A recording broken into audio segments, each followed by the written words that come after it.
Ladies and gentlemen, welcome to Opinion Machine, the show where we talk about all things gaming. My name is Killjoy, and today we're going to be talking about Warside. This is a game that is a turn-based strategy game that obviously takes its inspiration from games like Advance Wars. It's a game that came out a little while ago, and I know that on launch it wasn't in the best state, but I picked it up a couple weeks ago and I've been playing it, and I just want to give my thoughts on it and whether this is a sort of game that you should go out and potentially pick up and play, and if you're into that sort of thing. So Warside is, like I said, a turn-based strategy game. It's very much like, you take a turn, you do all your movement, move your units, all that kind of stuff, then the next player does, or the AI does, right? You've got different units like infantry and tanks and aircraft and boats and things like that, and you spend your time fighting the other players and capturing buildings and essentially trying to wipe them off the map. Pretty much victory in the campaign is primarily eliminating all enemy units, but there are other objectives as well. And the game comes with your standard suite of options for things to play. So there's a map editor to make your own maps, there's the campaign, there's multiplayer, and there's a skirmish mode against the AI. And what the package offers right now is pretty decent. You're getting a decent amount for your money. I actually picked this game up when it was on sale for about £10 or £12 in the UK. It's normally about 20, I think, £20.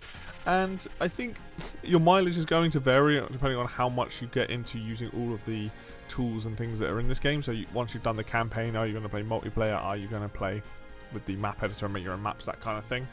But the game overall, it's a tough one to see where I land on it, because on one hand the devs absolutely care about this genre, and they obviously are inspired by Advance Wars and other games similar to that, because it shows the actual pixel art of the units, the pixel arts on the map is really high quality, and it's very easy to see the units.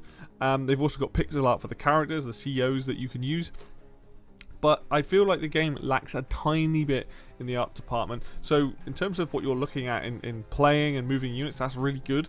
But the pixel art characters, they're just one image, so they're very static, so they don't quite have that character and charm that maybe you're used to from other games. But I would say the game itself does everything you would expect from a turn-based strategy. So like, you build your infantry, you build your tanks, you build all these different vehicles, and they all have different uses. So for example, each of the teams that are in the game, they all have specialized units. I think every team has 2 units that are different from a different one. So if you take I don't know the names of the armies, but the blue guys, they've got a really unique unit called the Rhino, which you use to push units around the map. So you can push tanks into water and insta-kill them. You can push them into mountains and kill them. So that's really cool. And then they have this big giant tank that's like just bulky. And then the other there's a different team that's got a motorbike that can go through units, and they've got a flame tank. And then there's a different team that's got like a laser tank. So there's a good mix of, like, depending on who you're playing as, there's a good mix of units and things there as well. And then you've obviously got the aircraft and like the boats and stuff that come in later in the game. On top of that, the CEOs themselves, they don't have a passive ability. They only have a active ability that you build up. You have a little bar that builds up, like in other games like this, and then you activate it, which is really cool. Weirdly enough though, some of the CEOs have the same abilities, and some of the powers that you get in this game some of them are very, very much better than some of the others. You'll find that some of them are like, oh, this is really cool, it repairs all my stuff in an area, useful. And then you get ones that will just push all your units out in a different direction, and then you get ones that sabotage the units, which is really annoying because they can't fire for like 2 turns. So there's definitely like a balance issue. It feels like a balance issue with them in that state. And that's kind of the thing with Warside, is that everything in the game seems good, but it doesn't seem like it's quite where it needs to be. And again, I'm not knocking the devs. They obviously, if this is their first attempt at this, they've done a very good job. But it lacks a little bit of just everything in every area. It feels like some of the powers aren't necessarily balanced. It feels like the artwork on some of the characters isn't quite where it needs to be, like doesn't have that charm. The music, for example, there's some absolute banger tracks in this game, I'll give them that, but the rest of the CEO's themes are really boring. It's like they don't really stand out as much as they could do, I think. And that's how I feel about it. Like, I really appreciate playing something on PC, this is where I've been playing it, and I'm like, you know what, more games like this is great. But I just think that it's unfortunately, this is one of those games. It feels like it's very much a 6 or 7 out of 10. It's like it's either good or above average, but it doesn't. There's not enough there right now to push it to like great status. Like, you know, this is a really good game. It also doesn't help that, and you might see this in the footage, depending on which part of the footage I decide to show off, that the game, like the AI that you play against, sometimes makes some really strange decisions, and sometimes, which you might see in this footage, they just die. As in, you're playing a game and they end their turn. They just don't do anything on their turn. So that's kind of not great. It's definitely something that needs fixing. I feel like this is the sort of game right now where, like, if the devs continue to work on it, and it looks like they've got a roadmap to be working on it, then it could end up in a really good place, because they're looking at doing, like, you know, co-op campaign and stuff like that. The sad truth of it is, though, is that I think most of the player base of this game has already died out. I had a look on SteamDB to give me some kind of idea of like what people were playing, and also looked at the multiplayer in this game, and it doesn't seem like too many people are playing it, which is unfortunate.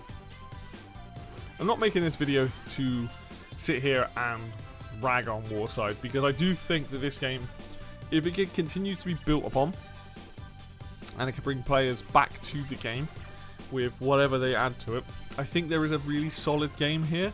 I think the problem is that in this day and age, like with a game like this, you need to have a lot of content, you need challenges, all that sort of stuff. Like, if you're going to make a game that's similar to Advance Wars, you need a lot of single player content. You've obviously got the campaign. I think you need to do like the war room that Advance Wars does. You need to have unlockables, you need to have things, retention for people. And this game's a smaller project than that, and it definitely, it's getting there. It's a game that seems like it's very close to being, you know, a really solid choice, but it just needs more content. I would say that if I'm playing the game now and I feel that way, how this game launched must have been in a pretty bad state, and which is unfortunate. I really hope that the guys, I think it's Lava Bird that are making it, like really do pump the time and effort into it. The only problem is that if people aren't playing it, that, you know, they'll probably move on to something else at this point. But I don't know. I don't want to see this game suddenly like just be abandoned potentially. Like, I really do hope that the devs are still working on all that content that they're looking at adding into like a 1.6 or something like that. It's on the Steam page. It shows what they want, like a co-op campaign and a bonus campaign and things like that. So fingers crossed that all comes to fruition. But my time with the game, which has primarily been in the campaign, has been fairly solid. I like what I'm getting here. I just think that this is a game that just needs a bit more time and love and a bit more care, and I think it just needs to be one of those things that if you are looking for a turn-based strategy game, this will definitely fill a void. Just don't expect it to be like to the quality of some others. There's another game out there called Wargroove. There's Wargroove 1 and Wargroove 2. Those games feel like a little bit like there's more to them. Maybe they're bigger devs. I'm not trying to compare them. It's just, if you're looking for something that's like Advance Wars-esque, that's probably a better time. Except for that, Wargroove is more medieval focused, whereas Warside is much more military and things like that. But yeah, my thoughts and feelings are that this game is okay, and I hope that it gets better, but we just have to see what the devs do with it. But if you are looking for something to fill a gap, then this will do that for a bit anyway. The campaign's fairly long. I'm near the end of it now. I've got a few missions left, but that'll be the main attraction for anyone who wants to just play a game against the AI or a story. And the story's okay. The story's not the worst thing in the world, so definitely worth checking that out for it. Anyway, guys, a bit of a shorter video today. If you like the video, please hit the like button. That helps out a ton. If you want to see more content on turn-based strategies or games like similar to Advance Wars and things like that, then hit the subscribe button and stick around. And until next video, I will see you then.